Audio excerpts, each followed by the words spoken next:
yes, humans need connection, and I would love to find another life partner, but not because I need fulfillment from them, validation from them, because I want to co-create with them. I know that what I'm bringing to the table, I'm bringing a fully baked cake. But you don't get to be the baking soda or the eggs or the flour. Like, it's done. Like, my cake is baked. If you want to help me put some sprinkles on top, let's do that together. But the cake's done. I don't need you for that. It has felt so good to show up to life in that way, in all aspects. I just know a lot of us can relate as we, either have wives or husbands and or have significant others. It's a totally different approach. And Mr. Brent Perkins, it is a sincere honor and a pleasure to have you on the show today, my friend. Tell me, Brent, what is something that you are grateful for today in your world? I am grateful for the time and relationship that I get with my daughters. Something I haven't always gotten. And maybe you can ask me a tough question about that. But just last night, I had my 15-year-old ask me to just come lay in her bed, and we talked for 20, 25 minutes. It's about her and her boyfriend and what's going on in her life. And just to get that time, I know not every day gets that. So I'm really appreciative of that. Oh, man. I feel the same way, man. This morning, I got a little time with my 8-year-old on the couch. We were doing our little summer reading program, and for 15 minutes every morning, we do a little reading, and I'm just so grateful for that time. And I'm so glad you shared that. You're finding that magic moment, I would call it, and just the daily things, finding magic, and you've done that. Yeah. That's awesome. Yeah. Well, that was a softball. Let me give you a little more challenging question, I'd like to start off in the deep end. So let's go there. What is something that's been incredibly challenging for you, Brent, in your life to date? You can go all the way back to childhood, or you can go to yesterday, right now. But what's something that's been challenging for you? Yeah, I mean, in the last 2 years, my life has taken a 180 in so many ways. I ended I stepped out of an 18-year marriage, which was not in the ideal time. It was during my oldest daughter's senior year in high school, which was really, really, really hard on her and our relationship. I parted ways with my business partner last December, and stepped out of 20-plus year career of building, getting up into the C-suite and running businesses. And realized, taking this lens back on myself, that I kind of used to pride myself on. I was honest, I was straightforward. That's how I built my businesses, and realizing I never lived in integrity, not all the way. Not to where white lies were rampant, peppered in with gray lies. Really, no black lies. That's where I felt good about it. But looking through that lens, I'm back on my life, realizing I don't show up to life real. I'm not living in integrity, not with myself, not with my kids, not with my spouse at the time, not with my friends. I'm spinning webs to make sure I look a certain way or present a certain way. That was really painful to unravel. And it's been a couple-year process. Wow. Thank you for going there and sharing deeply with us. Can you clarify, what do you mean spinning webs to make sure you look away, Brent? I mean, changing the details of stories, always being defensive and guarding the way certain events happened, making sure that this image, at least I had, this false image I had for myself, which is, I'm a dad, I'm a husband, I run businesses, I'm smart, I show up a certain way, I add value because I'm intelligent and can make decisions. I mean, all these things that I thought I was getting self-worth in, that I really didn't. I was building this house of cards of self-worth, spinning these webs to keep it all afloat and tied together in ways that, again, they were definitely not in integrity of who I really am at my core. When you share these, I feel dad, husband, business leader. I'm intelligent. I mean, I feel like in my own mind, maybe this is ego. Whatever's showing up for me is that I feel like you just described me, and it causes me to wonder, how my own identity might be built in some of these things. So, and I wonder if I'm spinning webs too. But so I'm just trying to put it through my own lens, and I appreciate what you're sharing. I wonder if we could go back to, stepping out of an 18-year marriage and a 20-year career running businesses and having a daughter graduate from high school. Those are three like major life things that have happened in this short period of time. Can you come back to when was the moment you realized what you just shared, that you've been spinning these webs, Brent? Mm-hmm.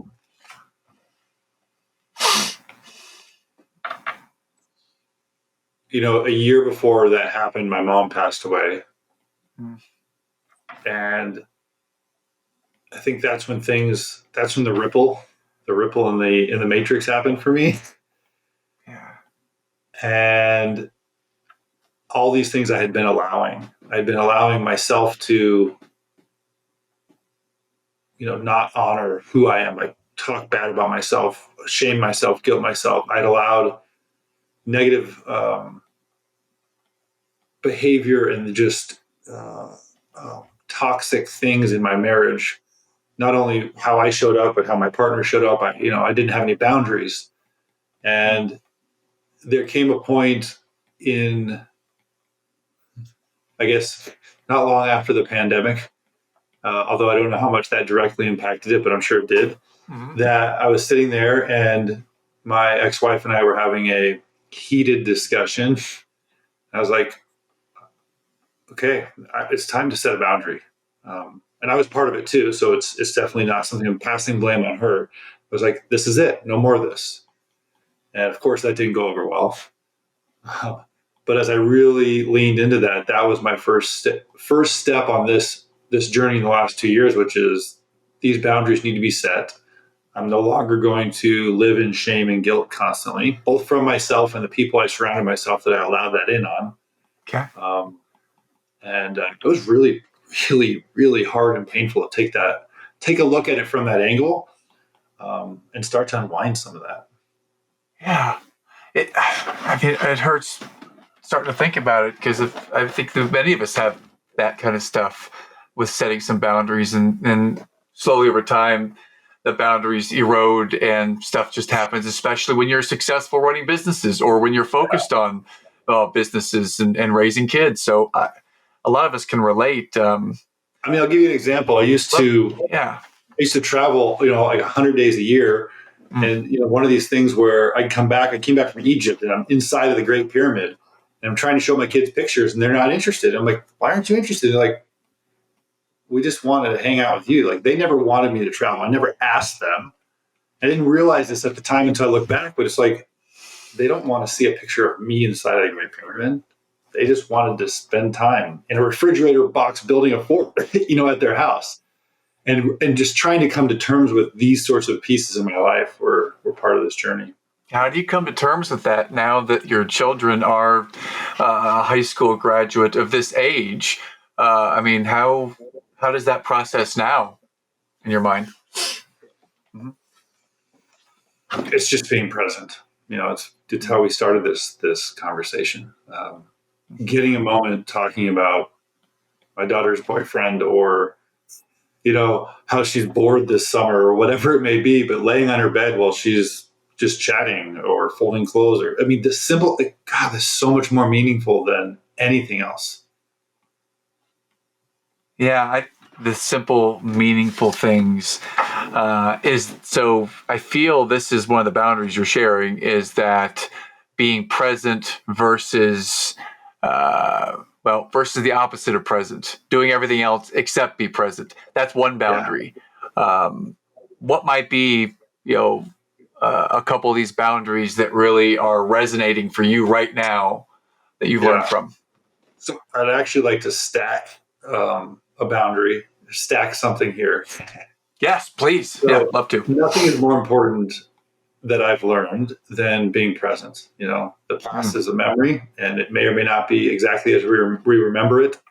The future hasn't happened, and really, we're just living in these moments every second.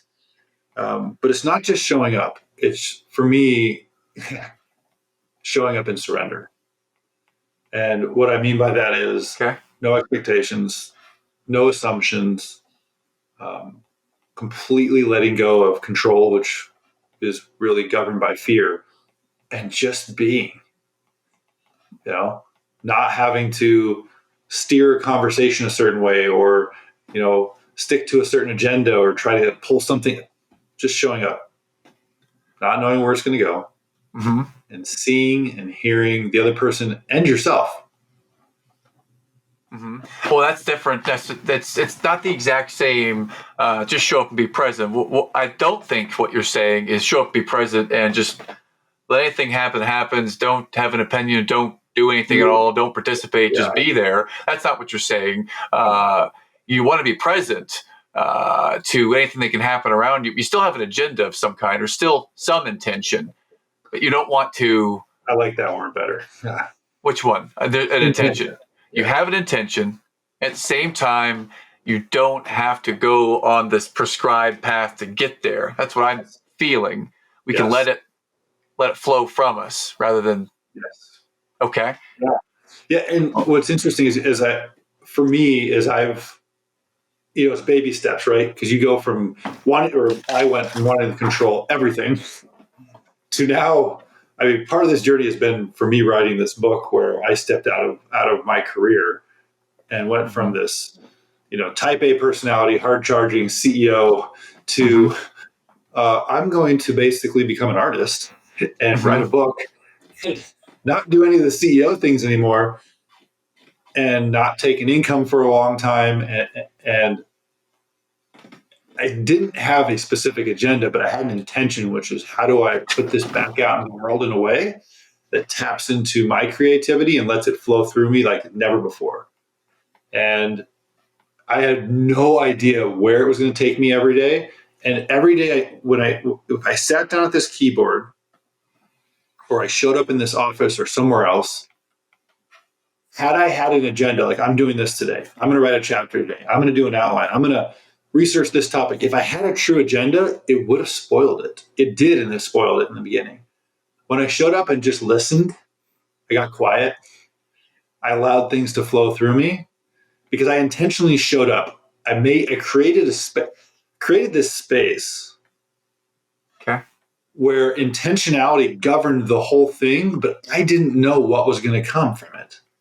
It's like when I show up for my daughter, I create this space where her and I get to connect, where it's safe enough to say anything.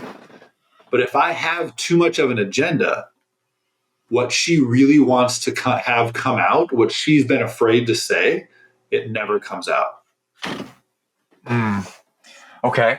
I feel the way that I'm taking in this conversation, I feel I can get to a place where I can let it flow with my kids.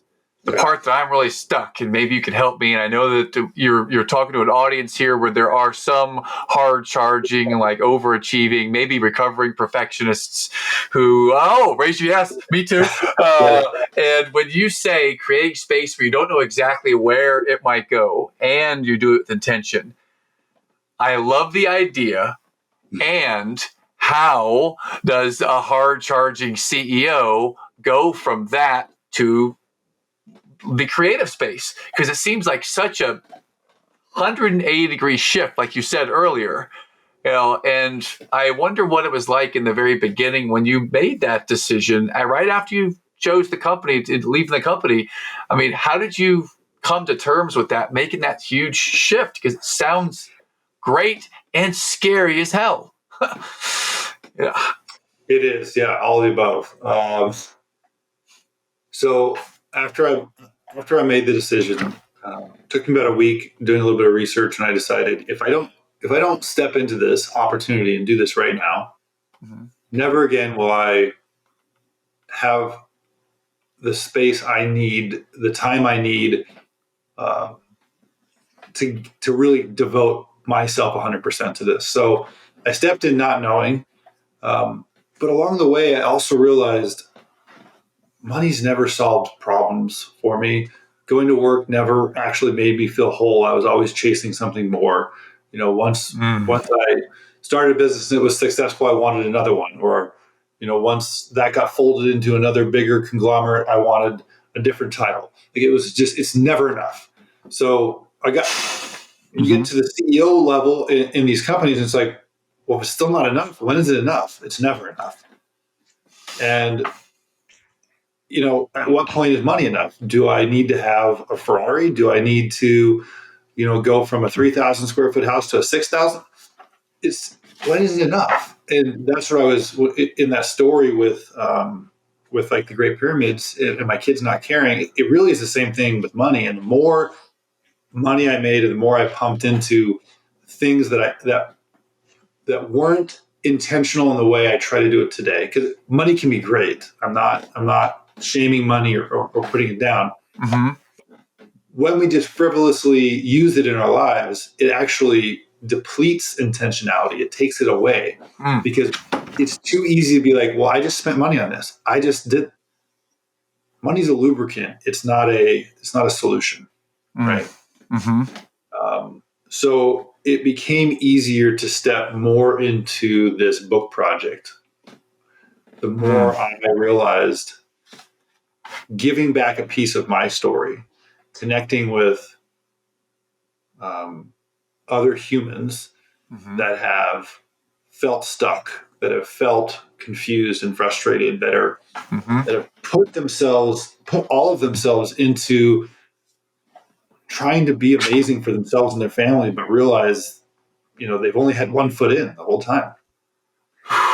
And where's that foot been in? It's been 1 foot in the family, 1 foot in the business, mostly towards the business or towards achievement. Because I'm really resonating with what you're sharing here, that it's never enough. It's such a concept I know resonates with this audience.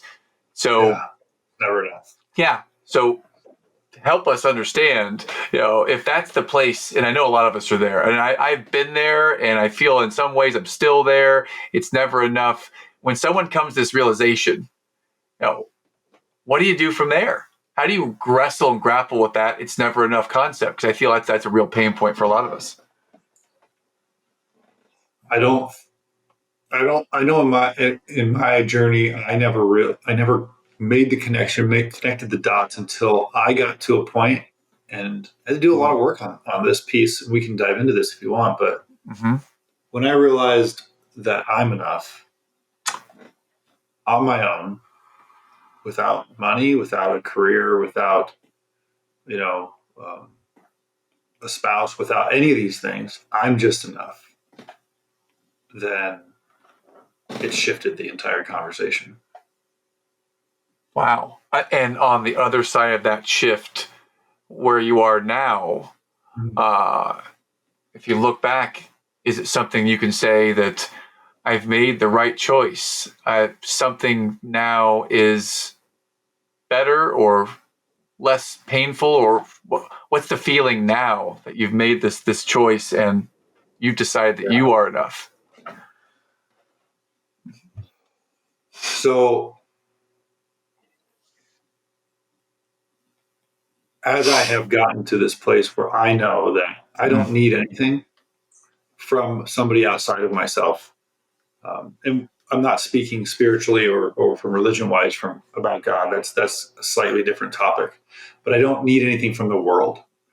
I don't need validation outside of what is inside of me. And I've actually had this, as I've stepped back into the dating world, I've had to, or I've wanted to address this with, my search for another partner, for another life partner. And the way I look at it is,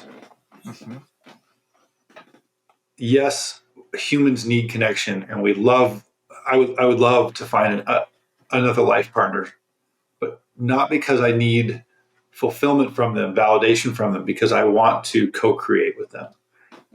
I know that what I'm bringing to the table, I'm bringing a fully baked cake. Like, you don't get to be the baking soda or the eggs or the flour. Like, it's done. Like, my cake is baked. If you want to help me put some sprinkles on top, let's do that together. Hmm. But the cake's done. I don't need you for that. Mm. And it has felt so good to show up to life in that way, in all aspects. I just know a lot of us can relate as we, either have wives or husbands and or have significant others. It's a totally different approach. And When you say I'm enough, or when we might say to ourselves, I'm enough, when we come to that place where we're ready to face that, to me, that feels like what you described earlier, being in surrender, that surrendering to, I am enough and I don't need the validation from others or from the status of the paycheck or from social media likes. That's what shows up for yeah, me. this is the feeling you have right now. I'm guessing here. This is the shift I made from going to having like a very loose agenda, as you called it earlier, to complete surrender. Mm. And it took me time to feel through that, but it is possible. Absolutely, it's possible. 100%. Well, I'm curious how, through this process of writing a book, and your book is getting ready to come out. In fact, right now we're recording on June 30th, 2023. I think your book's actually going to be out in like 6 weeks or so. So about the time that we launch, the book will be coming out. Can you walk us through the book a little bit here and share with us how the book addresses some of these things that we're discussing, and just give us an overview, Brent, because I know you've got our listeners, you've got me right now, this place of what are you chasing? And it's never enough. And being present, it's a really challenging place where people sometimes can be hiding and they may not want to talk about it out loud. And I think you've got something here that's really special. So give us a peek, please, into the book. Yeah. So the foundation of the book is that we all have choice. Okay. At the high level, that's um, the freedom to that we all understand. I want sushi tonight, or let's go, see this movie. We know we have these choices in our life, but we either forget or we relegate the micro choices we have thousands of times a day.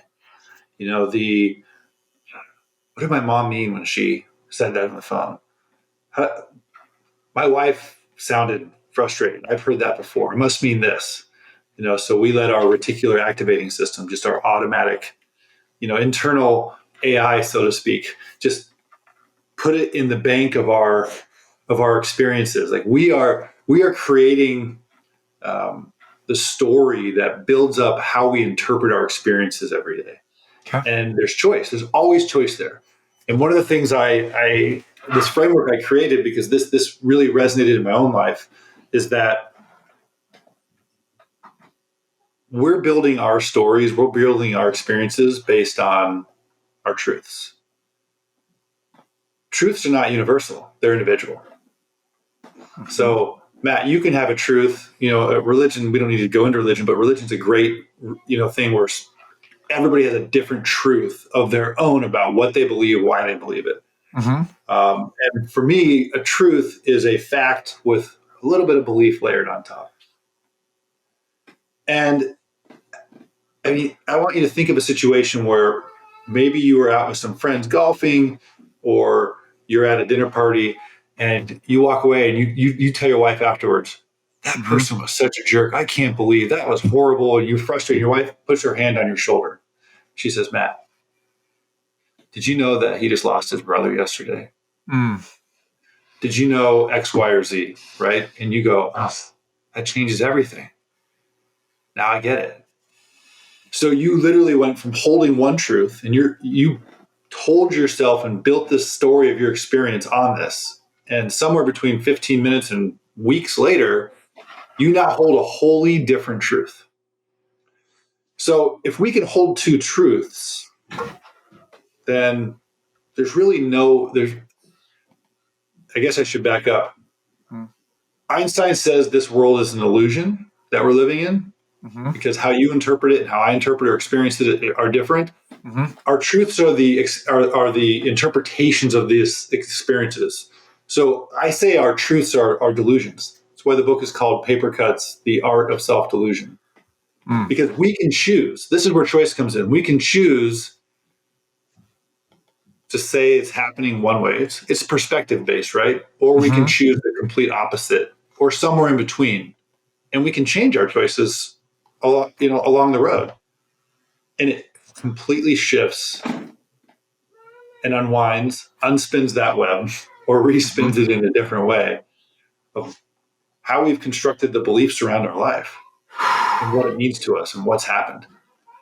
And this is where I hope somebody walks away from the book once they've gotten through the understanding of this and go, dang it, another paper cut.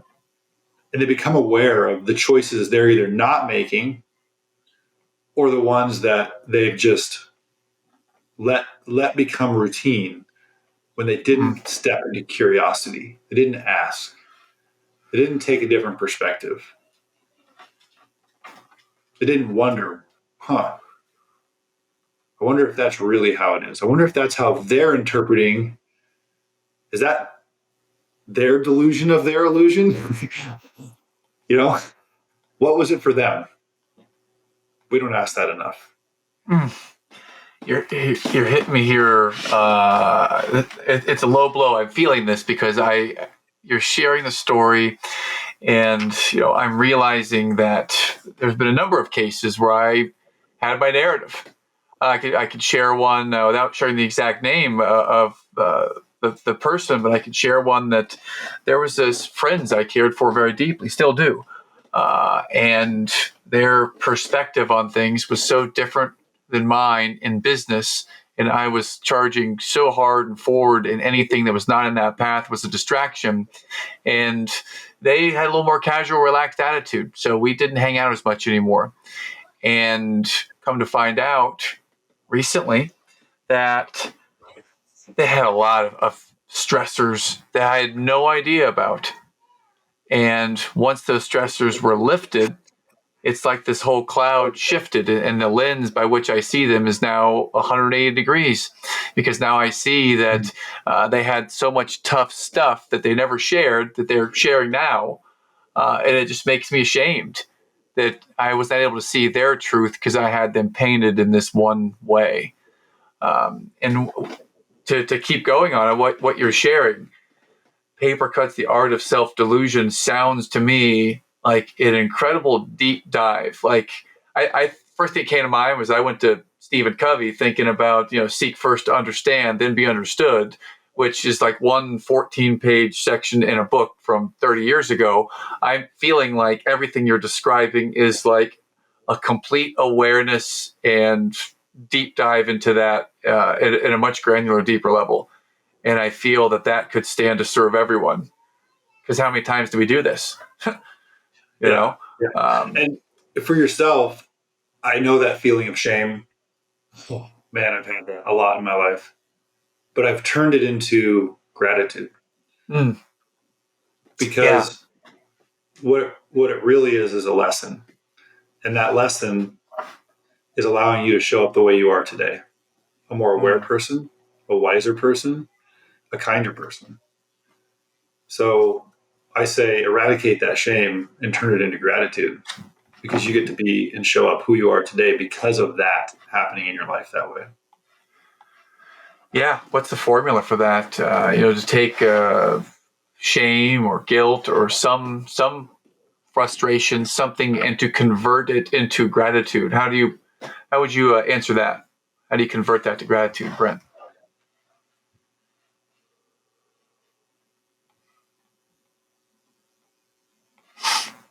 Wow, that's a really tough question, Matt, because I could never have done it before. I would have been able to do it. In fact, I probably would have sat here and argued with you how guilt is healthy in the past. And Okay. I Yeah. understand how you could say it nudges you in certain directions, and that's kind of your radar that keeps you on think it's all bullshit. I think guilt and shame should completely go away. I'm with Brene Brown on this one, that there's zero room for it. It's about being aware. It's about showing up and going, oh, that didn't work. Or I didn't want to, I could have done it differently. I could have paid attention and heard somebody differently. I could have stepped outside of my own ego differently. I noticed it. Okay, good. And there's nothing shameful about that. It's like, do kids get shamed because as they're learning the alphabet, they can't get it in perfect order every single time? No, it's part of learning. Oh, so that could be the frame, converting any of these things that may be shame or guilt. It could be that we're on this learning continuum, and It's called life. Yeah, it's called life. The learning continuum. It's called life. Yeah. And at some point, you learn to walk, to read, to have emotional intelligence, and you have the opportunity, no matter how young or old you might be, to learn how to take some of these boundaries and set them, or to learn how to take what you could call guilt today, learn about how you really feel, learn about being present, and to convert that to a learning lesson and through gratitude. Yeah. So I'll give you a quick, you're spot on. I love how you reframe that. Thank you, Matt. I'll give you a quick example. I was talking to my girlfriend last night, and without getting into the exact topic of it, something came up around a topic where there was shame and guilt in the past. And as we talk through it, it's like, man, because this experience happened, it's allowing us to have this open conversation around it. It's allowing us to address it in a way that it's impossible for it to ever show up in the same way again, because it's out in the open. We didn't shove it down. This is part of the not living in integrity I talked about in the beginning, which is these are the things you brush under the rug and you sweep under the rug and you move on. Well, let's talk about it. It happened. Let's learn from it. Let's grow from it. Let's talk about how your feelings are different than my feelings and what do they mean together. And that's where co-creation starts, which I never knew how to do before. I'm so glad you said this, because this I think my wife and I we had this gift. We call it a gift now. It wasn't a gift before. We had this gift. This opportunity happens all the time, and it may be around an argument or a subject that we think differently about. And I was talking to Tony DiLorenzo from One Extraordinary Marriage podcast yesterday on the show, and he said that anytime that there's a conflict, that's an opportunity for mining, and it's really a gift. And how this looks in real life for me, and I'll ask you another example of what it looks like for you. For me, it was whenever we would have, we'd be in the car driving, for example. This was the place of so much challenge for us, because I'm driving and I know where I'm going, and any suggestion about the speed at which I'm going or the route that we are taking would lead to a little bit of defensiveness, and it would lead to raised voices, and before you know it, we're arguing about nothing. About nothing. There's two ways we go to get home, and if I'm going this way and she says that way, now I'm mad. And we played that same thing over and over and over again. And now it's an opportunity for us to learn how we communicate differently. It's an opportunity for us to be present in that what used to be discomfort, and now we laugh about it, Brent. We laugh about it. We call it packing each other, passive-aggressive commenting each other. So this would be a passive-aggressive driving. Did you just pad me? Or a passive-aggressive laugh. Did you just pal me? So we kind of made it into a joke, and now that's how we catch ourselves in that moment. And I'm glad you brought this up. I'm going to add that layer, co-creating. This is how it's an opportunity for us to co-create this new place rather than get in the bunkers and fight. There's no point to that, right? There's no value. Yeah. Well, now on the other side of your journey, where you are in surrender and you're setting boundaries and you're able to have these conversations, what's the difference between then and now? Because I want this, And I know it's probably a hard process to get there, but night and day, how you felt then, how you felt now? What do we have to look forward to if those of us who are willing to take this journey?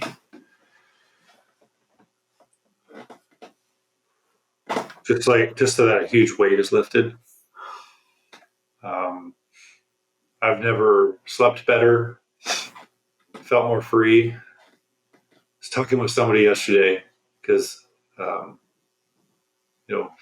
financially, I've still stepped out of so much I've done, and from being as part of some of these still business owner and CEO master group, you show up and I'm like, oh, I haven't made money in 10 months, so I guess I'm not winning by your standards, but I feel this level of abundance that is just insane. And I got lucky enough. A friend of mine's a fractional owner on this houseboat. I didn't know what I was stepping into.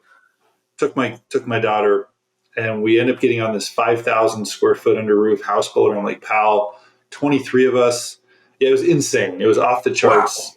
Wow. Rock star level. And I walked away going, just because I don't own that and I don't spend the money on it, getting that experience, how is that any different?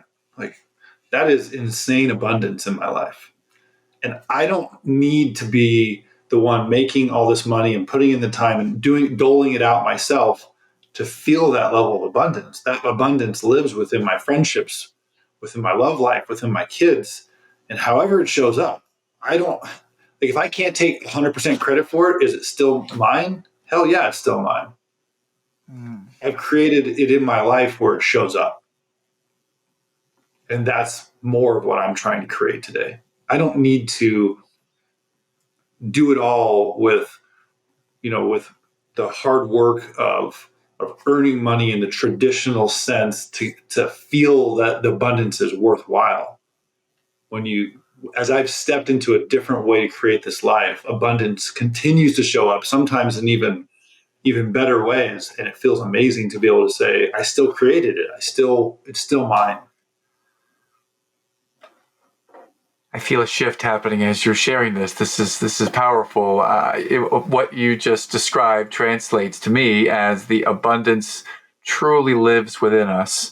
We only need to learn how to let go and surrender and discover it. Okay. I would say class dismissed, because that was awesome. I don't know if you see. I mean, I actually just had a change in my heart motion, or my heart vibration just shifted thinking about this abundance is within us. It's like the Acres of Diamonds story. It's all right here under our feet, and we're blind to it because the lens is shifted. It's cloudy. It might be the wrong prescription. Because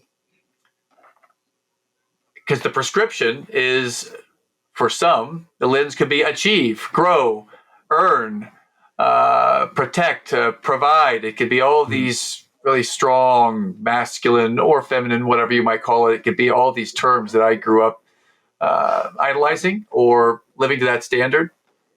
And to realize that it truly is within us. It's hard to grapple with that. Now that you've been on this journey for some time, how have you come to be at peace with that? Because it must have been challenging at first to where you got to today. I mean, how have you come to grapple with that over time in the last couple of years, Brent? As I have conversations with friends, with other men and or women like yourself, I actually had one of my daughter's friends who came with us on that houseboating trip. She was kind of being nasty one day, and I just sat down and had a conversation with her, and in a way, and I shared with her just how awesome she was, and I saw her in a way that I know her family doesn't see her, and she just broke down and cried. And we had some more talks, and her and I, she's a 15-year-old girl, but she's, we become friends. We become more of this uncle, relationship. And this is happening more and more and more in my life. and to show other people that they're like, they can be seen and that they're good enough, and to give that piece back in ways that they've not experienced in their life. You know, for those of us whose moms still guilt us and shame us and don't, you know, their own victimhood gets in the way because they don't love themselves, right? And to be able to see other people and give that gift back, there are zero things on this planet better than that. Mm. I love that feeling you're describing. I think I've lucked out, got to feel it being a soccer coach for my girls' teams and kind of believing in them. They're all young, 8 and 6, and so I feel that I'm on the front end of that journey, and you're giving me good ammunition. There's a place though between, I don't know how to describe it. Let's just call it there's a comfort zone, and then there's this, call it a fear zone or something of that nature. If somewhere in there is where the surrender is, it feels to me. I don't know if I'm articulating it properly. Can you talk about that when we're in this comfortable place of the status quo of going at things and doing what we've always done, and then there's this fear of the shift? You know, what might that mean to you, comfort versus fear as it relates to this? I don't know whether you're referencing it, but there's actually a chapter in the book called Comfortably Fearful. Mm-hmm. And actually a conversation I had with my dad where he was telling me how, you know, as I get older, I'm just stuck in my ways, but he was defending himself because it's his comfort zone, and you don't want to go outside of your comfort zone. Mm-hmm. And I just challenged him. I said, is it your comfort zone or is it your fear zone? Because what you're talking about is that you surround yourself with other people who like to smoke cigars or like to drink or do the things you like to do, but you don't surround yourself anymore with people that challenge you. You don't surround yourself or put yourself in situations where your edges get pushed, where you get questioned on, is this the highest and best, you know, thing you could be doing right now? Are you pushing yourself? Are you learning? Are you growing? And I think too often, especially with age, we fall into these comfort zones. It happens in our relationships, both romantic and friendship wise. And the minute we step into, unless we're open and we're willing, we show up in this surrender piece. We don't want to change. We don't want to be told, I'm working too much. I'm drinking too much. I'm spending too much time on the golf course. I'm not really showing up for my kids in the way they are. I'm just going through the motions. Like, we don't want to be told these things. So we call them comfort zones. They're really fear zones in my book. A complete shift on what we call a comfort zone is actually, it could be a fear zone. Man, that can be tough to stomach. I can tell you right now, the part of me that's triggered a little bit, that feels this concept, I don't know how to describe it, is my ego. I know this, I'm good at this, I'm used to this. And I mean, how do you beat back the ego in this place if you want to make this shift? And it just feels like, man, I've been doing it so long this way, and I have this status, and I've achieved this. And yeah, there's some warts and bruises. I'm still searching for something. My ego's got me stuck or on this one compass route. How do I start to make that shift? And I think there's something to do with the ego here. I'm not sure what. Help me out. Yeah, I'm going to pick on you because you're an easy and an amazing person. But easy explanation here. You know, I know you well enough to know that the reason you're sitting here in your house in this space doing this podcast is not just to make money. It's not just to prove yourself in the business world. There's some value out of it that comes with it for you, but you're also here to learn. And I see you show up in that way to learn. And I feel like you come to learn first, and the other things come out of it. But if I walked in your house, if I jumped through the screen and walked through the house and opened the door behind you and I asked your kids, I don't give a shit that you're in here doing a podcast. That doesn't, They don't think you're a better dad because of any of this, right? And when we True. realize, we get to a point where it's like, I've accomplished these things that the world says is great. I still don't love myself. I'm still not where I want to be. Then we haven't done the real work. And everything else is just placation or numbing or distractions. And yeah, the world's going to tell us great, and we're going to have these dopamine hits from feel goods that come with all the things that those things can buy or attract and bring to us.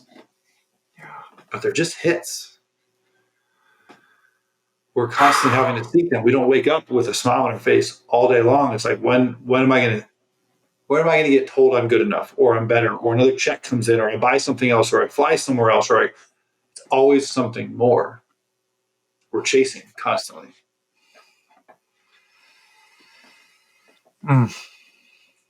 Man, is this I'll say this, Matt. I'll kind of spoil some of the end of the book, but one of my favorite quotes is by Henry David Thoreau. And I was talking with a friend of mine who's pretty famous speaker. She's sold a lot of books, travels all over the world. And we were talking about chasing happiness. And that word chasing is actually pretty ugly when you dig into it, because there's fear built into chasing, right? Yes. And Yes. I'm gonna butcher it, but Henry David Thoreau's quote goes something like, you can be running around a park, out of breath, chasing this butterfly. It's beautiful, and every time you get close to it and you go to grab it, it flutters away, and it's going up, it's going down, it's going left, right. You can never grasp it. And out of breath, you find yourself and you plop down on a park bench. You let your shoulders drop. You're like, close your eyes, and you open them back up, and the butterfly's on your shoulder.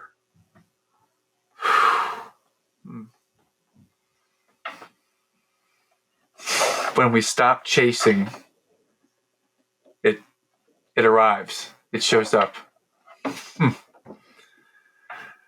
Well, on that note, I feel so. If I were chasing something in this discussion, I feel that I can sit down now exhausted and that it's on my shoulder. This has been really powerful and helpful. I've gotten questions from it. I've gotten from you. You've gifted us with complete transparency and being able to share a journey in a place that I know personally a lot of people who question this place of, run hard, win in business, to what end? And you learned a lesson here, and I hope our listeners can hear it. I believe that a number of them will truly hear it, Brent. How can we get a copy of the book? I believe there might be an offer for our listeners here, or some way to get this book. So tell us a little bit more about that, please. Yeah, by the time this is out, you could definitely just go to Amazon and probably buy it. Okay. But you could also hear and get a little bit deeper if you want. Through this journey, the book again is called Paper Cuts: The Art of Self-Delusion. So, created a landing page called Paper Cuts Suck, because they do. They're annoying little pricks of pain and reminders. So go to papercutsuck.com and sign up. See what else, how the conversation goes a little bit deeper, or just join our launch team if you're interested to see how this all gets pushed out into the world. Yeah. Fantastic. Thank you for that gift, and thank you for sharing what you've shared with this fine day so far. And it's been amazing to learn with you and from you. And ding, ding, ding. I'd love to take you into the lightning round here to wrap things up in a nice, pretty bow here, Brent. I'm curious now, when I say eternal optimism, what that might mean to you. But here, I'm going to make it complex. I'm make this simple, a little more complex. What might eternal optimism mean to you now, as opposed to what it may have meant to you several years ago, if there's a difference? Yeah, I might have thrown up in my mouth a little bit a couple of years ago. Just at the thought of It would have felt too esoteric, too like, oh, eternal optimism. It wouldn't have felt good to me a few years ago. Um, to me, it's not about optimism. It's about unconditional love and beauty that I now know exists in this world. So I'm not optimistic about any of it. It just is. The world is conspiring for us, and I didn't say that. A lot of people have said that, but the world's conspiring for us. It is beautiful. Um, we just need to show up, and you can call it optimism. I get it, but it just is. Oh God, I love that answer. That may be the answer of I've been searching for, not because of seeking validation, because of seeking the crossroads of what I would call optimism and realism. And when they're the same thing and you can't tell them apart, it just is. And there's infinite beauty around us in the moment.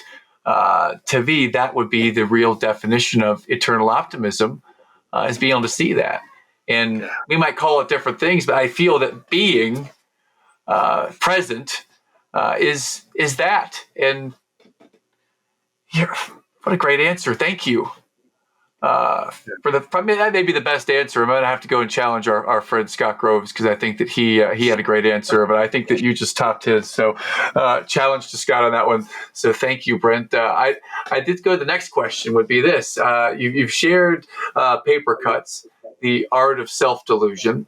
What might be one or two other books that you're either reading now or that have had an impact on you at some point in your life?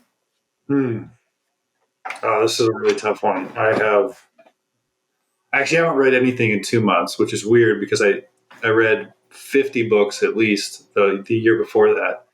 But I find I'm really embracing the seasonality of life, right? So it's at a point for me now where, say I've read 100 plus books in the last couple of years. It's time to integrate all those. There's a time for learning and there's a time for living. And you have to be able to do both. I think it's too easy to get stuck in learning. And where I struggle with this, and I know you want a short answer, is that my journey is so different than your journey is so different from other people's. And every time I get excited. I'm like, oh, you got to read this book. It doesn't land in the same way. Not because the book doesn't land. Books are about timing, right? We all need different things at different times of our lives because that's what we're going through. That's what we're struggling with. So the book that really set me on this path of integrity was by Martha Beck, called Path of Integrity, The Way of Integrity. It was just a timely lesson on really stepping out of telling any sort of white, gray, or black lie. So for me, that was just foundational. And it lands with some people and it doesn't with others, but it was beautiful for me. I'm going to forget the other book. The other book that really, really touched me in my journey. You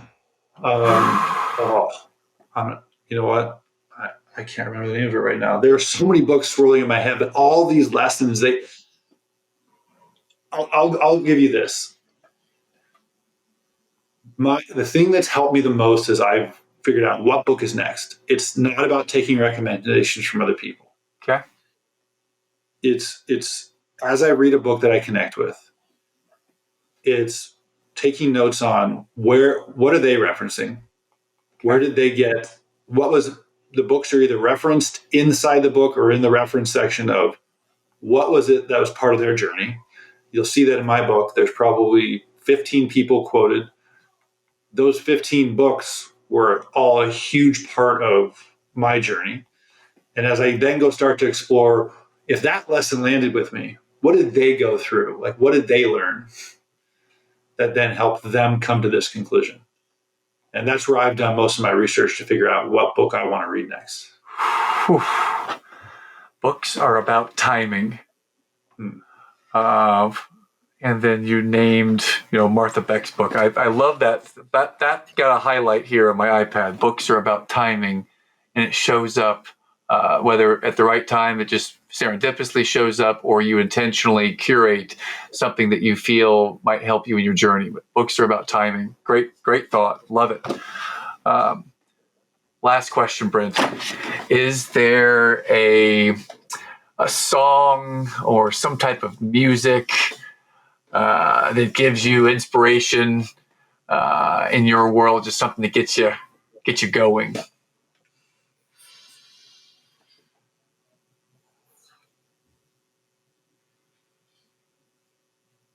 Music is so emotional for me. I listen to literally everything, but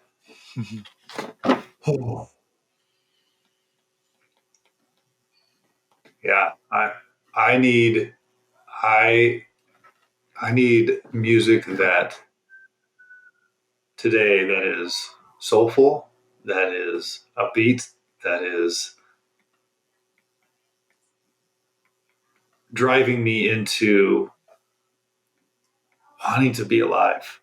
Um, so I guess it's more of what I stay away from. I stay away from negativity. A lot of the, there's rap seems to have a lot of victimhood or misogyny or anything that talks just about booze and all these other like chasing women or those messages I keep out of my life. I want what's going to bring joy to us. It might just be a beat, and sometimes it's a lyric. Sometimes it's just a sound of something, but it comes from all over the place, Matt. It's so hard to answer, but I know what it's not. It's a great answer. That's a great answer. I love it. And it's making me smile because I'm thinking about the times that I feel like most at peace or feel soulful or just feel overall just settled. I'm thinking of instrumental music. I'm thinking of a couple of songs that are from my friend Brother James.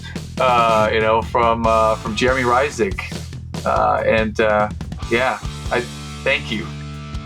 Thank you for your heartfelt, thoughtful answers. I love that you don't just jump to the first thing. And I imagine this might be in response to you might have jumped to the first thing in the past, and now you're incredibly intentional.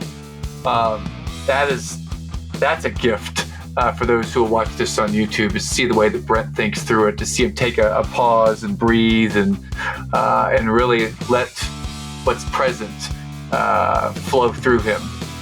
So I love that you're intentional like that. It's a great lesson.